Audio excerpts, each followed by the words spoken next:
So, Michelle, Alina, it's really nice to have you here. Could you introduce yourselves?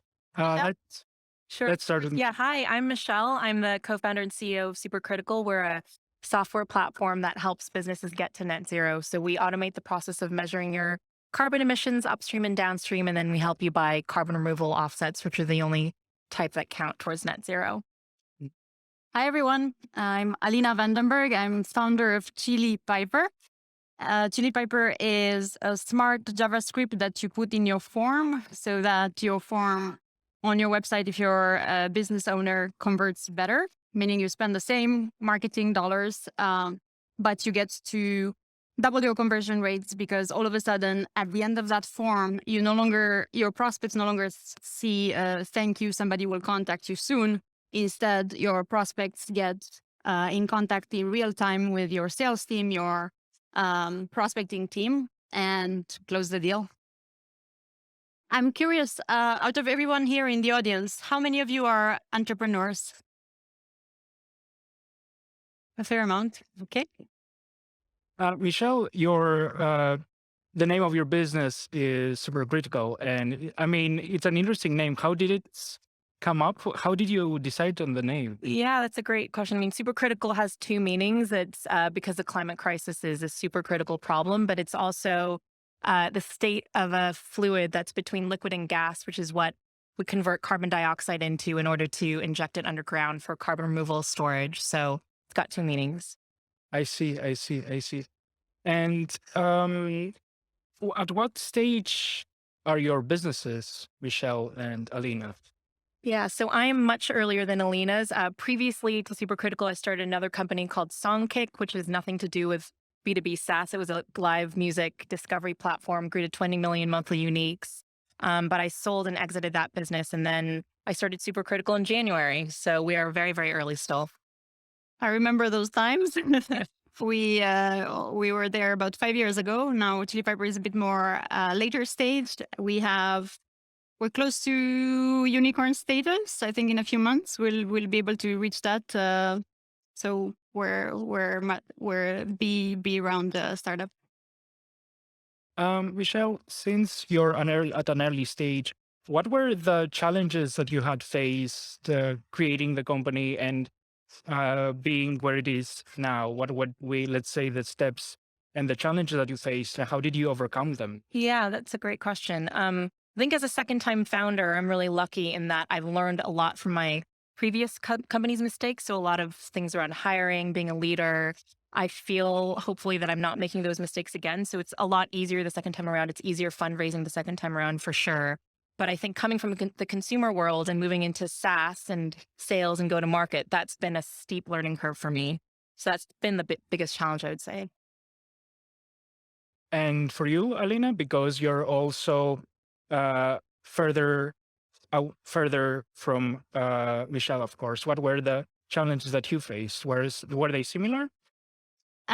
So at every stage of our companies, the challenges were different. I would say that right now our biggest enemy is lack of knowledge. So we have to do a lot of awareness and educate our buyer that there's a better way, because our enemy is status quo, not doing anything. It's not so much our competitors. It's not somebody who has a better price. It's status quo. And there's a lot of education that needs to happen. And that's kind of where we're at right now. One of the key challenges of having a startup is to secure funding, of course. And how is this tackled by you, Michelle, at an early stage, of course? Yeah, I mean, I'm really privileged and lucky in that before I started Supercritical, I was a venture partner at a VC fund in London for 2 years. So they were my lead investor. I would say in a general norm, being a second-time founder is just far easier to attract capital. But the thing that I set out to do with Supercritical was to have half women on my cap table, which is a challenge I set myself. Nobody told me to do that, which made it harder to raise funding because there's just not as many female investors. So that's something that we set for ourselves and made it more difficult. And you, Alina?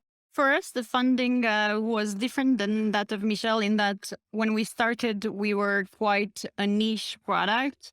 We were seen as a feature, not as a full platform. And as a result, VCs were not interested. They didn't understand what was happening. They didn't understand why they would have to pay a premium for something that they didn't fully understand. As we got further along, it became obvious that we were a platform and that things were moving in the right direction. And because of COVID and because of the results that we got, now the VCs come inbound. So it completely changed the game. But at the beginning, it was challenging because of the way we were perceived in the market being niche. Mhm. And do you have any advice for entrepreneurs, like in the audience, for instance, how to secure funding? What would be some tips maybe, or how to go about of doing something like this? I think that as a founder, you need to have real conviction in what you're doing and tell the story of why your market's enormous and why the problem you're solving is worth solving and why it's going to be you to solve that problem. And if you can nail that story down and really believe in it yourself, then you will attract the capital, because that's what VCs are looking for. So I would say just convince yourself of what you're doing and why you're doing it, and then figure out how to tell that story to other people. And you, Alina? That's an interesting message, Michelle. I haven't thought about it, but I come from Romania, and in Romania we put a lot of emphasis on education STEM, but not so much on self-confidence. As a result, self-confidence was definitely something that I had to work really hard at, and it was not in my. I see how education for self-confidence is done in US. In US, kids are taught very early on to believe in themselves and they can do anything.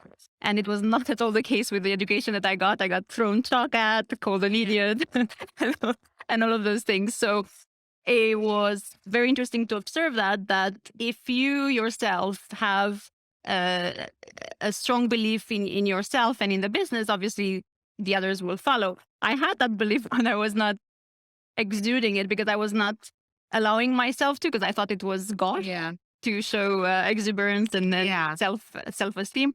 But definitely that plays. But I'm the daughter of immigrants. My mom is a tiger mom. I totally relate to the, you're never good enough and there's always things better out there mentality. But you have to overcome that if you want to found a business and convince other people to follow you, right?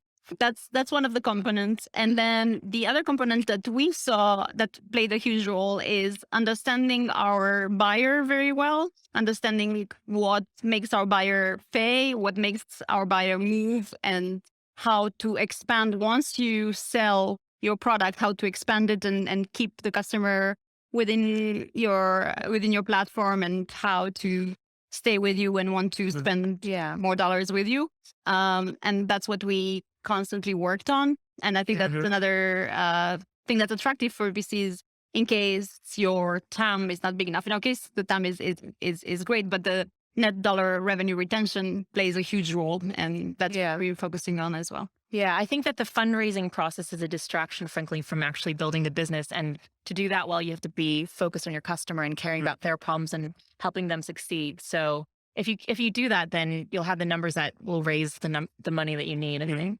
And are there any actionable steps that you could also recommend to the audience as to how you could better understand your customer and be customer obsessed? Because, of course, as you said, being customer obsessed and everything being about the customer is a really key way of acquiring what you're after, of course, as well as a business. Do you have any? Yeah. I mean, we both come from the product world. And I think when you're running products, you have to have the humility to listen to your customers and believe in what they're saying and listen to their critical feedback about your product. And it's just having that humility to really listen and be open-minded and not try to tell them why they're wrong or why they didn't understand how to use the product or all of those sorts of combative responses, but just really listen to how they're describing your product and their problem.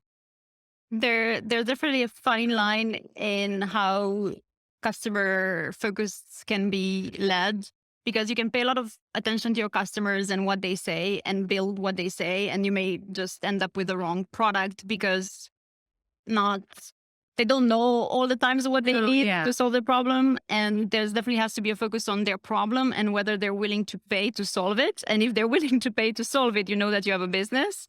That's why when we started Chili Piper, we would go in person and I would ask, hey, I can solve this problem that you have, but would you be willing to pay upfront for it?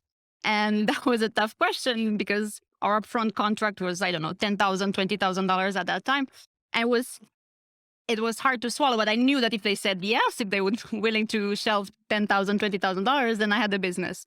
So that's how we got our first customers. We bootstrapped at the beginning. We were relying entirely on our own funds. We sold our house, we sold our car to make sure that we can do it all. So I was very cash conscious, and I was making sure that I have a real business, that the fundamentals are very healthy. And Alina, you also mentioned that you're in the process of educating your customers about the solution that you're offering. How do you go about doing this? Because if there is someone in the audience that is also trying to solve this problem for their own, what would be the tips that you would give, and how are you tackling this problem yourself? It's not easy because you look at the audience here, everybody's on their phone, their interest on their Instagram, on their Facebook, on their LinkedIn. So getting attention from your customers is really, really hard, and you're competing with a sea of messages that they see. So the message has to be very easy to process. It has to be catchy on the medium where you're finding them. If you're finding them on Instagram, they're going to have a different reference than if you're finding them on TikTok. And yes, we're on TikTok. If your prospects are on LinkedIn, they're going to process your messages very differently based on how their network sees them and so forth. So creating the kind of content that matches the platform and that matches your persona and that matches your audience, that speaks to their pain points, that speaks to what they're dealing on a day-to-day basis, where they can find people like them that are dealing with the same problems as them, exposing them with similar personas like them, then they can empathize with those problems and they're more likely to buy from you. And Michelle, did you also have these challenges? Of course, you're at an earlier stage, but have you also thought about educating the customers about your solution? Yeah, I mean, I think sustainability as something that tech companies care about is super early still. Like, there's a lot of interest, but not a lot of understanding of what is it we need to do? What does good look like? What's greenwashing? What's not? So there's a ton of educating the market that we have to do. And it's about just speaking in your customer's language. I think coming from the consumer world, I know that you have 5 seconds to grab somebody's attention when they land on your site. So I'm using those skills to grab my customer's attention in that conversation and tell them why this matters in their language. Because I think that the climate world is full of jargon and acronyms and stuff that nobody understands. And we really can't use that same vocabulary if we want people to act and engage. And earlier we also mentioned, of course, how to secure funding. And through your experience after having secured the funding, what were the challenges that you faced, for instance, Alina, after the funding, of course? Different stages attract different challenges, I would say. The first time around, we were quite unknown, so it was hard to attract talent. And I had to invest a lot in my own skills as well. As an entrepreneur, you learn a lot while the plane is in the air being built. You kind of do the engine and all of those things. So there's a lot of investment in yourself, in your employees, and in your recruiting effort, because you're only as good as the people that you hire. And that continues to be a theme.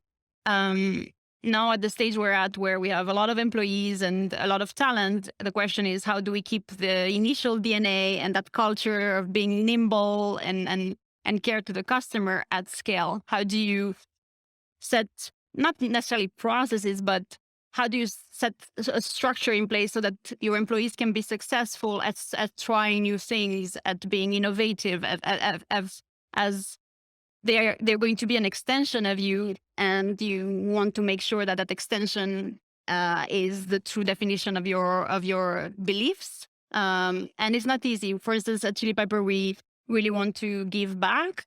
because it's very important to me that as we have success, we can contribute to society that way. And how can you hire people that are mindful of that kind of culture, who want to help and want to give back as well?